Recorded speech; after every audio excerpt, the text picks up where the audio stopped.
جهاز کې درې مهم ترشحات دي چې هغه له خوړو سره مکس کیږي او بالاخره هضم او جذب ته یې مساعد کوي. دا مرۍ ده، مرۍ بالاخره راځي او د خولې سره یوځای کیږي. د اورل کویټي یا د خولې خالیګاه ده. موږ په خوله کې غاښونه، ژبه، وری، تالو لرو. او ترڅنګ یې د خولې په خالیګاه کې د لاړو دپاره غدوات موجود دي چې هغو ته سلایوري ګلنډز وایي. سلایوري ګلنډز په سلایوا یا په لاړو کې ډېر مهم انزایمونه موجود دي لکه سلایوري امایلیز. کله چې خواړه وخورو او په هغو کې نشایسته موجوده وي نو د دوی هضم په خوله کې شروع کیږي او هغه نشایستې په کوچنیو اجزاو لکه ګلوکوز او فرکتوز په دو باندې بدلیږي. د دې ترڅنګ چې زموږ په لاړو کې انزایمونه موجود دي، انټیسپټیک مواد لکه بایکاربونیټ پکې موجود دي. دغه بایکاربونیټ ضد عفوني خاصیت لري. په خوړو کې مضره مواد خوړل شوي هغه له منځه وړي. کله چې خواړه د سلایوا سره یوځای شي، سلایوا جمع فود یا خواړه، نو بالاخره ځي مرۍ ته او همدغه جوړښت یا مخلوط د بولس په نامه یادیږي. بولس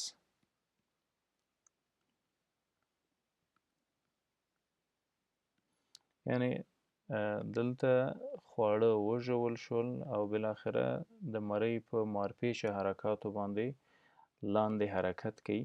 دې ته وایي بولس او دا هم زموږ مرۍ یا اسافیګس ده.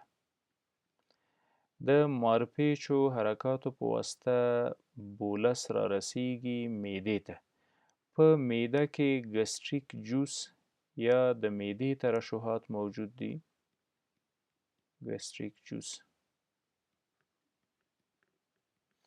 په ګستریک جوس یا د معدې په ترشحاتو کې هغه مهمه اجزاوې چې موجود دي هغه انزایمونه دي، تیزاب دي د معدې، HCl یا هایدروکلوریک اسید.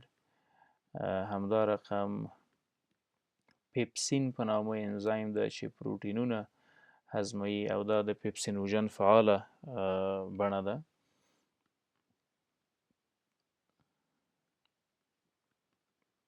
د دې ترڅنګ موږ مګنیزیم بایکاربونیټ لرو چې هغه د چیف سیل په واسطه باندې ترشح کیږي او د دو وظیفه د میوکس سره یو ځای د معدې له دیواله محافظت ده. دغه ټول مواد چې کله له خوړو سره یو ځای شول نو خواړه له معدې بالاخره کله چې بولس راورسېده او د معدې د جوس سره یو ځای شو، د تیزابو سره، د پیپسین او ټریپسین سره، د ګسټرین په نامه د هارمونل ترشحاتو سره، نو د کایم په نامه باندې یادیږي. کایم هغه استفراغ شوي مواد چې په د کانګو نه وروسته لیدل کیږي هغه ته کایم ویل کیږي. کایم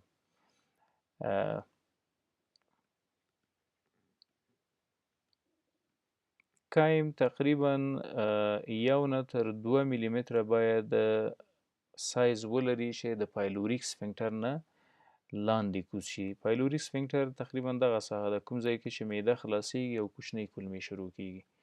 پایلوریک سفنکټر. خوړل شوې ډوډۍ په خوله کې د سلایوا یا د لاړو سره یو ځای شوله، د انزایمونو سره یو ځای شوله، د بولس په نامه له د مرۍ په مارپیچو حرکاتو یې ځان معدې ته راورسوه. د معدې له محتویاتو سره یو ځای شوله د کایم په نامه. کایم چې کله کوچنیو کولمو ته راننوځي د کوچنیو کولمو له ترشحاتو سره یو ځای کیږي. د کوچنیو کولمو ترشحاتو ته سکس انټریکس وایي. سکس انټریکس. په همدې موضوع غږیږو چې سکس انټریکس څه ده او له کومه کیږي. سکس انټریکس یا د کوچنیو کولمو ترشحات دي. په دغو ترشحاتو کې 99.5% اوبه دي، یعنی 99.5% په سکس انټریکس کې اوبه دي او فقط 0.5% یا 0.5% پکې جامد مواد دي یا سولډز، او یو عظیمه برخه یې واټر یا اوبه تشکیلوي. په سکس انټریکس کې دغه 0.5% ډیر مهم اجزاوې دي. تقریبا د خوړو ټول هضم او جذب ته آماده کول د همدو وظیفه ده. دغه 0.5% جامد مواد یا عضوي دي، ارګانیک مواد دي چې زموږ په ارګان کې تولید کیږي. ارګانیک سبستانسز دي یا عضوي مواد دي، یا هم غیر عضوي دي، inorganic substances. موږ په غیر عضوي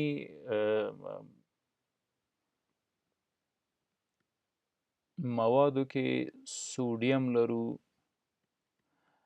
همدا ډول د سوډیم ترڅنګ پوټاسیم لرو. د پوټاسیم ترڅنګ په غیر عضوي موادو کې چې په سکس انټریکس کې موجود دي کلوراید ده، همدا رقم سلفیټس دي، بایکاربونیټ ده. دغه غیر عضوي عناصر دي چې زموږ په کولمو کې د کولمو په ترشحاتو کې موجود دي. په ارګانیک موادو کې دوه ډیر مهم بخشونه دي: انزایمونه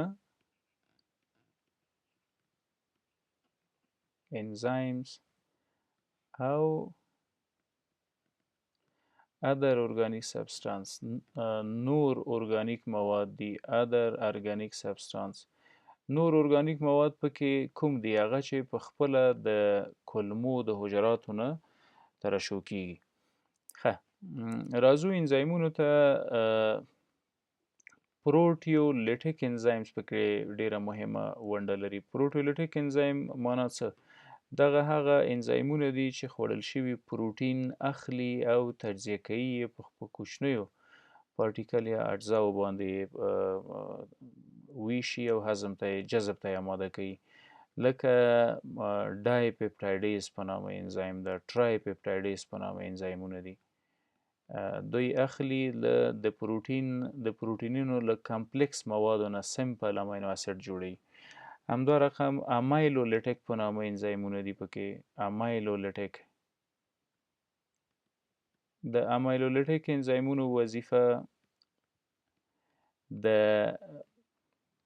قندونو د کاربوهایډریټس تجزیه کول دي. د نشایستې او د غټو مرکباتو نه اخلي په فرکتوز او ګلوکوز او مالټوز تبدیلي. د مالټیز په نامه انزایم مالټوز د کاربوهایډریټ مرکبات جوړوي. همدا رقم د فرکټیز په نامه انزایمونه دي چې د فرکټوز په جوړښت کې ترشحاتو کې خپل مهم رول لوبوي. او د پروټیز او د امایلیز ترڅنګ وبخښئ د پروټولیټیک او د امایلولیټیک انزایمونو ترڅنګ مهمه بل انزایم چې په سکس انټریکس کې موجود ده هغه لایپولیټکس دي. لایپولیټکس یا هغه انزایمونه چې شحمیات غوړي اخلي او تجزیه کوي. لایپیز انټسټینل لایپیز ډیر مهم انزایم ده. په ده کې معمولا د ایملسیفیکیشن په پروسس کې ډیر مهمه رول لوبوي. ایملسیفیکیشن یا د شحمیاتو ډیګریډیشن یا ټوټه ټوټه کول دي.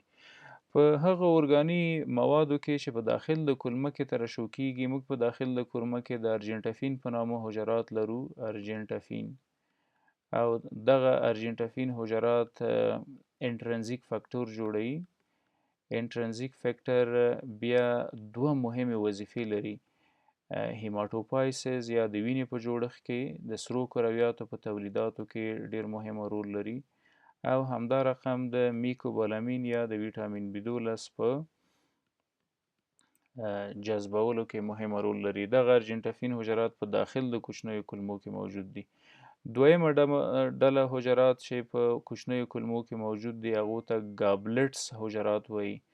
ګابلټس حجرات د میوکس په نامه مواد جوړوي او دغه میوکس لیخناکه مواد دي. د کولمو داخلي لایه یې ټوله پوښلې ده او له هر ډول ضرباتو یې ساتي. یعنې که دا زموږ د کولمو د کوچنیو کولمو داخلي بخش وي، دغومره یوه کولمه اخلو کټ کوو یې، داخلي بخش یې د میوکس په نامه موادو داسې پوښلی ده. هغه کایم چې د تیزابو سره مکس ده، تیزاب یې دلته نشي کولی زموږ د وجود غوښې ته صدمه ورسوي. همدا رقم القلي یا هغه نور مواد چې د صفرا کیسې او د پنکریاز نه راځي او ډوډینم ته غورځېږي، هغوی بالاخره نشي کولی چې دغه ساحه تخریش کړي. نو د ارجنټافین حجرات ډېر په دو ساحه کې دي، یعنې په ایلیم او جوجینیم کې د ارجنټافین حجرات زیات لیدل کېږي. اما ګابلټ حجرات چې میوکس جوړوي هغه ډیری په ډوډینم یا د کولمو په لومړنۍ برخه کې وي، ځکه د ینې لاندې د صفرا کیسه ده، خپل محتویات چې هغه تخریشي دي، القلي مواد پکې موجود دي، راځي کولمو ته. کولمې هم د دې په خاطر چې د ځان محافظت وکړي د ګابلټ په واسطه باندې دا حجرات میوکس تولیدوي.